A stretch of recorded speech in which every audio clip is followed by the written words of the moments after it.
A reef shark, 160 centimeters, 60 kilograms of apex predator, and right now, it is waiting in line, like everyone else, for a fish that weighs 4 grams.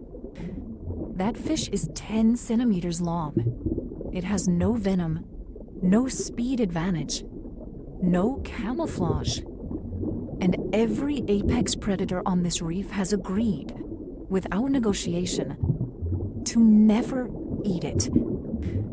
Stay with me, because what is about to happen at this coral reef in the Indian Ocean has been studied for 60 years. And the more scientists learn about it, the stranger it gets. This is the Cleaner Wrasse, Labroides dimidiatus, and it has done something no other fish on the reef has managed. It made itself untouchable, not through venom, not through poison, through service. The numbers alone should stop you. One Cleaner Wrasse runs up to 1,200 cleaning sessions per day. In a reef ecosystem with hundreds of fish species, this one 10-centimeter fish is performing more individual biological transactions per day than most organisms perform in a lifetime. Across the Indo-Pacific, wherever coral reefs exist, Cleaner Wrasse stations are the hidden infrastructure of the reef. Remove the Cleaner Wrasse from the reef, parasite loads increase within weeks. Fish health declines. Some species abandon the reef section entirely. Scientists documented this in controlled reef exclusion experiments. The reef looks the same without the wrasse. It is not the same. The Cleaner Wrasse is 1,200 daily transactions of biological maintenance that every other fish on the reef depends on, whether they know it or not. The Cleaner Wrasse runs a cleaning station. This specific patch of coral has been used as a cleaning station for longer than any individual fish here has been alive. The location is known across the reef.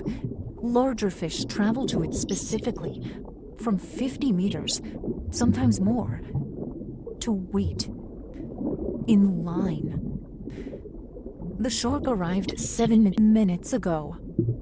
Ahead of it, a grouper and 2 parrotfish. The shark is waiting its turn. An animal that could end this entire interaction with one movement, choosing not to, because it needs what the Cleaner Wrasse provides: parasites, dead skin, infected tissue, the kind of biological load that builds up on the surface of any reef fish that cannot clean itself. The wrasse removes it, all of it, including from the inside of the shark's mouth, including from inside the gills.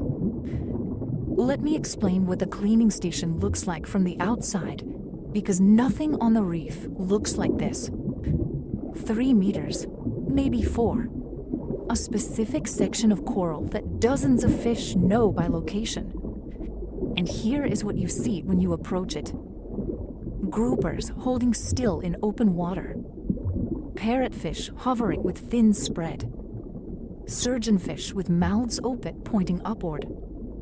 Animals that spend their entire lives in constant motion, all of them stationary, waiting.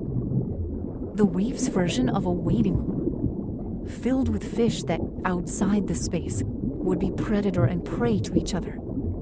Inside the space, none of that applies. Because every fish on this reef learned that attacking near the cleaning station removes access to the cleaning station. And the biological cost of losing access is too high.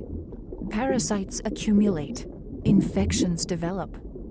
The cleaning station protects itself, because every client is also an enforcer. Here is what happens when the grouper's turn arrives. It changes posture, not slightly, completely. The fins spread wide. The gill covers flare open. The mouth opens fully. The eyes go pale, dilating in the posture scientists call the trance. The grouper is signaling, I am not a predator right now. I am a client. The Cleaner Wrasse reads this signal, swims directly to the grouper's open mouth, goes inside, removes the parasites from between the teeth, works along the gum line, checks the gill tissue, exits. The grouper closes its mouth. The trance is over. The predator returns. The wrasse was inside that fish's mouth for 40 seconds, completely unharmed. Now it is the shark's turn. The male reef shark adopts the same posture. Fins spread, mouth open, eyes pale. And a 4-gram fish enters the mouth of a 60-kilogram shark. Works for 37 seconds.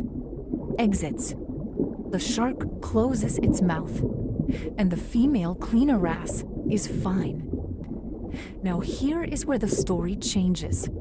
Because the Cleaner Wrasse is not just performing a service. It is running a business. And like any business, it sometimes cheats. The cleaner prefers to eat the mucus coating of its clients, not the parasites. Mucus is nutritious. Parasites are not. But the arrangement requires parasite removal. That is the deal. So what does the wrasse do? It removes the parasites.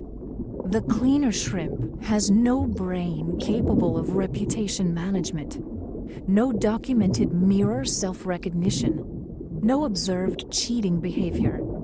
It is a simpler biological machine running the same service. The wrasse runs the same service with something additional, something that looks uncomfortable to call anything other than intelligence. Stay with me for one more minute, because the most controversial fact about the Cleaner Wrasse is still ahead. In 2018, researchers placed a mirror in front of a Cleaner Wrasse. The wrasse looked at it, performed the typical response to seeing another fish, then stopped, made unusual movements, checked different angles, and began attempting to remove a brown mark that researchers had placed on the fish's body, visible only in the mirror, not on another fish, on itself. The mirror self-recognition test. The test that, before 2018, had been passed only by great apes, dolphins, elephants, and European magpies.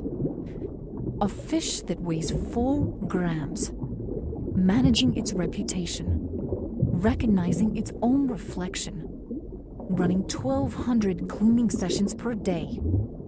On a reef where every predator chooses to protect it, the Cleaner Wrasse did not become untouchable through size, through speed, through venom.